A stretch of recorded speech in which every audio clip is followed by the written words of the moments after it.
രാജേഷിൻ്റെ ജീവൻ നമുക്ക് തിരിച്ചു കൊടുക്കാൻ കഴിയില്ല.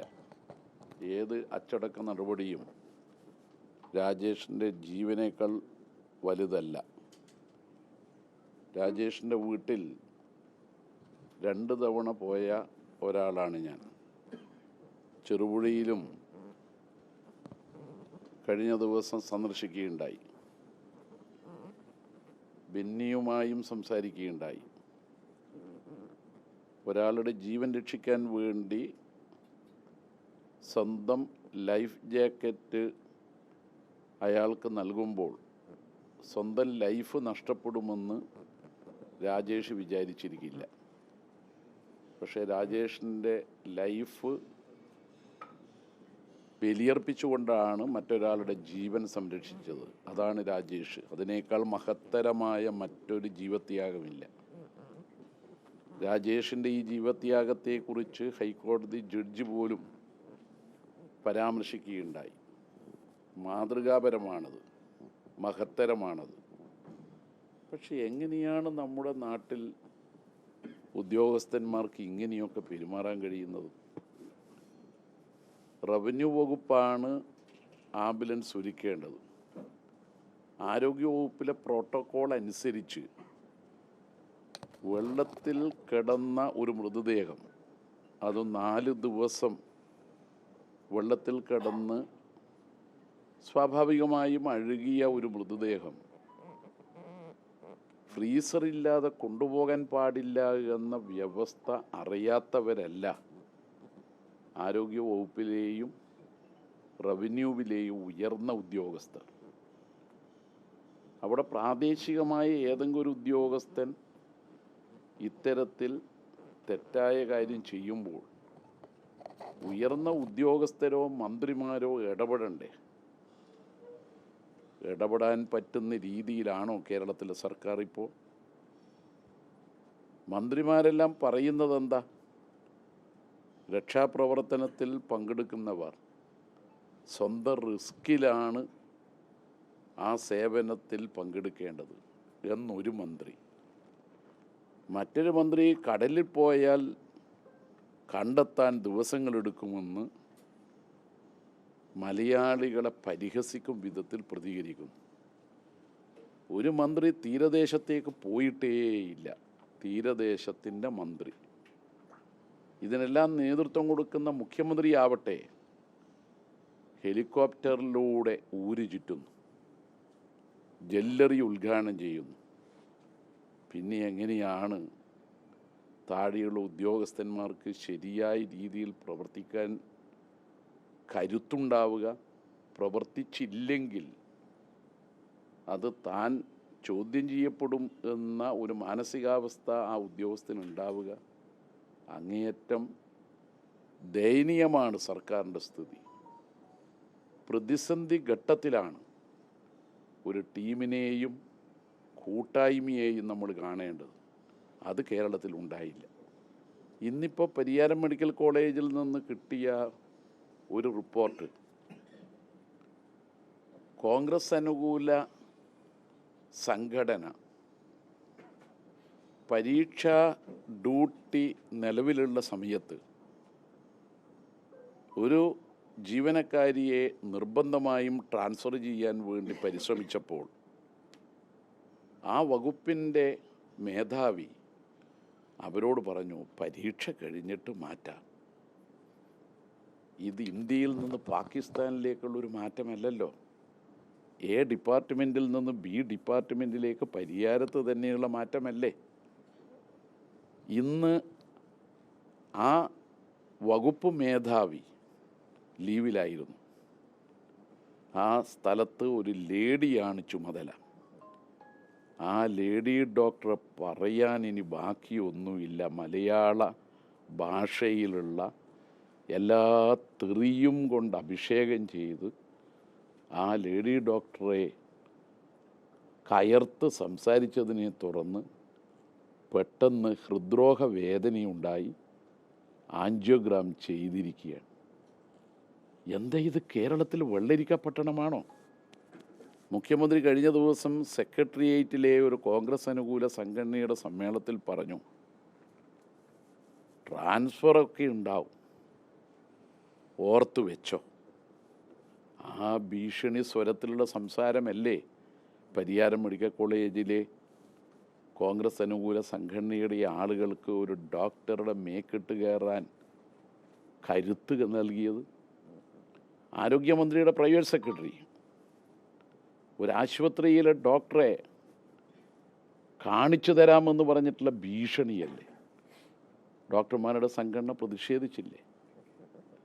അതുകൊണ്ട് ഭരണം കയ്യിൽ കിട്ടിയപ്പോൾ 102 വോട്ടിൻ്റെ ഭൂരിപക്ഷം ഉണ്ടായപ്പോൾ ധിക്കാരത്തിൻ്റെയും ധാർഷ്ട്യത്തിൻ്റെയും അഹങ്കാരത്തിൻ്റെയും പാതയിലാണ് UDF. അതിലൊന്നാണ് അങ്ങേയറ്റം വേദനാജനകമായ വിധത്തിൽ മൃതദേഹത്തോട് അനാദരവ് കാട്ടിയ ഉദ്യോഗസ്ഥന്മാരുടെ നടപടികൾ. കലക്ടർ തെറ്റുപറ്റി എന്ന് തുറന്ന് സമ്മതിച്ചത് തീർച്ചയായും നല്ല നിലപാടാണ്.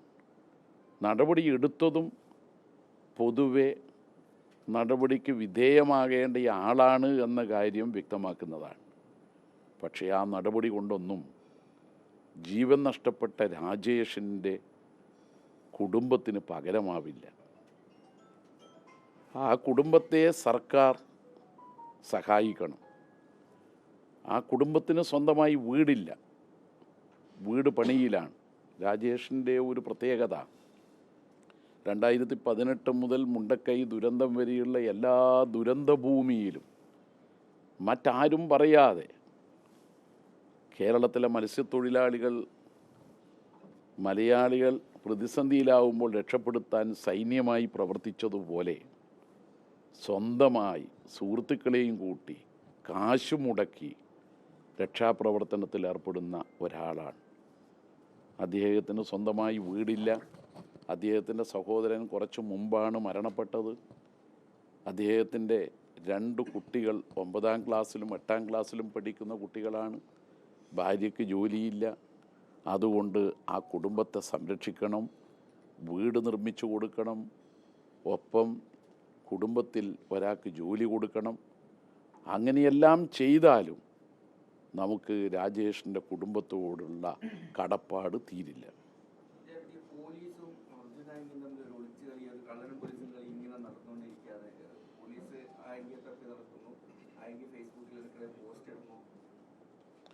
തൂഫാനെ പോലെ ആയെങ്കിയെ തൂക്കണം. തൂക്കി കൊല്ലലല്ല, പിടിക്കണം. അതിന് കരുത്ത് ആഭ്യന്തരമന്ത്രി കാണിക്കണം.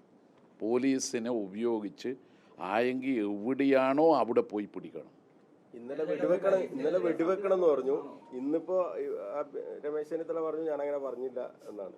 അല്ല, വെടിവെക്കണോ വേണ്ടിയോ എന്നൊക്കെ അവർ തീരുമാനിക്കട്ടെ. മുഖ്യമന്ത്രിയാണല്ലോ ട്രാൻസ്ഫറൊക്കെ വരുമെന്ന് പറയുന്നത്. വെടിയൊക്കെ വരുമെന്ന് ആഭ്യന്തരമന്ത്രി പറഞ്ഞിട്ടുണ്ടാവാം. പക്ഷേ കേസുകളിൽ പ്രതിയായ ഒരാൾ പോലീസിനെ വെല്ലുവിളിച്ച് നടക്കുന്നത് ആശ്ചര്യകരമാണ്. അർജുനായെങ്കിൽ പറഞ്ഞത് ഫേസ്ബുക്കിൽ പറഞ്ഞത് ആഭ്യന്തരമന്ത്രി വെല്ലുവിളിക്കുന്നു. പക്ഷേ ഇപ്പോഴും അർജുനായെങ്കിക്ക് ഈ ഫേസ്ബുക്കിലൊക്കെ ചില ഇടതുപക്ഷ പ്രൊഫൈലിനൊക്കെ പിന്തുണയുണ്ട്. അതൊക്കെ ശരിയായ നടപടി? ഞാൻ നേരത്തെ പറഞ്ഞല്ലോ ഒരുപാട് തവണ.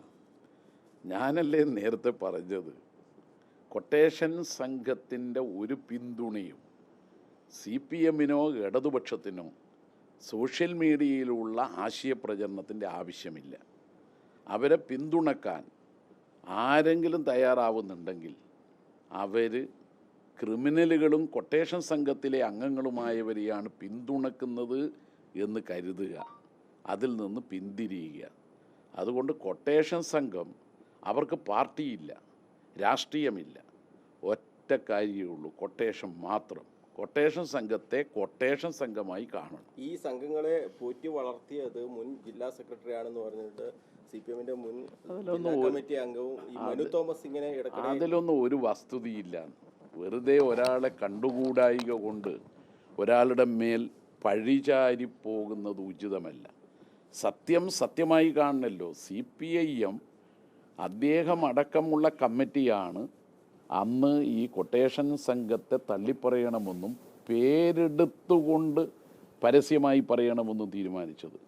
ആ ജോലി പാർട്ടിയുടെ ജില്ലാ കമ്മിറ്റി തീരുമാനിച്ചപ്പോൾ നിർവഹിച്ചത് ഞാനാണല്ലോ.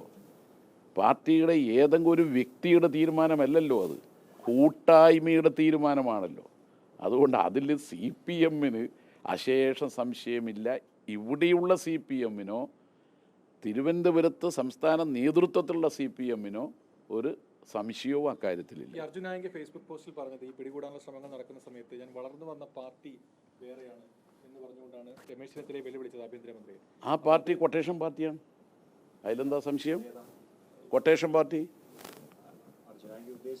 ആ രാഷ്ട്രീയ അതാവാനേ സാധ്യതയില്ല. അദ്ദേഹത്തെ ഇങ്ങനെയൊക്കെ തേച്ച് ഒട്ടിച്ച ഒരു പാർട്ടിയെക്കുറിച്ച് അയാൾ പറയുമെന്ന് ഞാൻ കരുതുന്നില്ല. ആ പാർട്ടിയുടെ ആൾ CPM എന്നെല്ലാം മാത്രമല്ല, കൊട്ടേഷൻ പാർട്ടിയാണ് അദ്ദേഹത്തിൻ്റെ. കൊട്ടേഷൻ പാർട്ടിയുടെ പ്രസിഡന്റ് നമ്മളെ പിണറായി ആ കുന്നിൻ്റെ മുകളിലുള്ള നേതാവാണ്, സെക്രട്ടറി ഇദ്ദേഹമാണ്. അല്ലാതെ കൊട്ടേഷൻ്റെ പാർട്ടി അല്ലാതെ വേറെ എന്ത്? അത് RSSൻ്റെ എല്ലാവർക്കും അറിയുന്ന കക്ഷിയല്ലേ. നമ്മളെ ആ പിണറായിയിലെ ഇപ്പുറത്തുള്ള കായലോടിന് ആ വെണ്ടിട്ടായി കുന്നിൻ്റെ മേലെയുള്ള ഒരു കൊട്ടേഷൻ സംഘമില്ലേ, കോൺഗ്രസ്സുകാരെ പോലും ഇവിടെ വന്ന് അടിച്ചേ, RSSൻ്റെ ആൾക്ക് പോലും തലവേദനയായ അവൻ പക്ക RSS ആണ്. ഓക്കെ,